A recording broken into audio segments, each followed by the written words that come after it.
Feral fall means more book reviews outside while the weather is nice. Today we've got a cozy mystery, a new Lease on Death that we're going to talk about. It releases tomorrow, October 29th, and it is a cozy mystery with similar vibes to Finley Donovan and Every Time I Go on Vacation. It answers the question of what happens if you move into an apartment that's fully furnished and it turns out you now have a roommate who's a ghost who wants you to solve the murder from across the way. Cordelia and Ruby are unlikely friends who probably would have hated each other if they met in real life, but now are unlikely roommates trying to figure out what happened to Jake from across the hallway.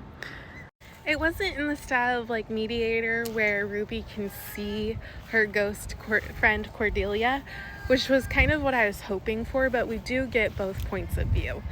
And Cordelia has a past that is foreshadowed throughout the book, and there is a setup at the end for a sequel. It's okay for what it is. I gave it 3 stars overall because I thought that there were parts that were a bit repetitive. A new Lease on Death takes place in Boston during the winter time. Ruby is getting away from a relationship, starting out her young life, moving to a new city, trying to find a job, and stumbles upon a crime scene. It's in that process that she finds out that the previous tenant of her apartment passed away unexpectedly, and it's believed that it was self-inflicted. However, there are hints throughout the book that that might not be the case.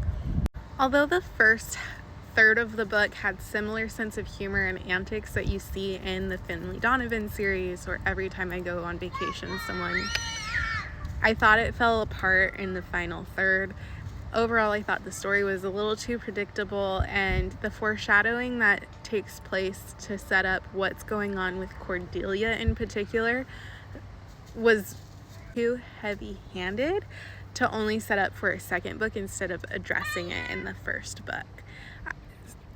That's where I felt like it fell apart for me and why it only got 3 stars.